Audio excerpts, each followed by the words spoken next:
So really, the only cure for my stuttering, in fact, was not really a cure at all. It was writing.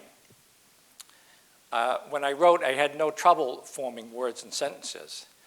I didn't have to stutter and stammer and lose my breath. And one day back at Briscoe, my English teacher, Mrs. Pierce, came up to me and asked me if I wanted to enter a writing contest. She said, "You're a good writer." And nobody had ever told me I was a good speaker. So I never entered that writing contest, but I went on to become a newspaper reporter. And I soon found out that as long as I had a notebook and a pen in my hand, I could pretty much talk with anybody. I still might stutter when asking questions, but when I wrote the stories, they flowed just fine. Years later, but this is the part, but if you took that notepad and that pen away from me, I would go back to claiming up again. I remember when I was a young reporter and I was at a party and everybody's sitting in a big circle, they're taking turns talking. They made it all look so easy and sound so easy. And after a while, somebody said to me, "Gee, Paul, you're really quiet."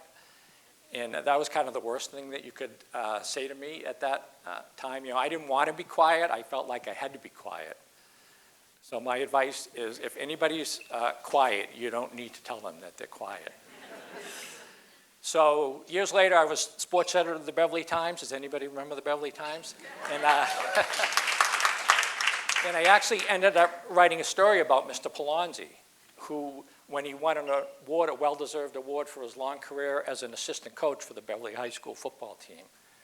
So I interviewed Mr. Polonzi, and he had no idea that I was that shy kid, counting paragraphs in the back of his class. So I guess you could say now I've pretty much overcome my stuttering, although I'm always on the outlook for those H words. I'm no Demosthenes, that Greek guy. He went on to become a great orator. I'd still rather write than talk. But long gone are the days of sweating it out in the back of Mr. Polonzi's class. In fact, if Mr. Polonzi were here today, I'd break out that textbook and start reading aloud. And I'd pick chapters like hydrology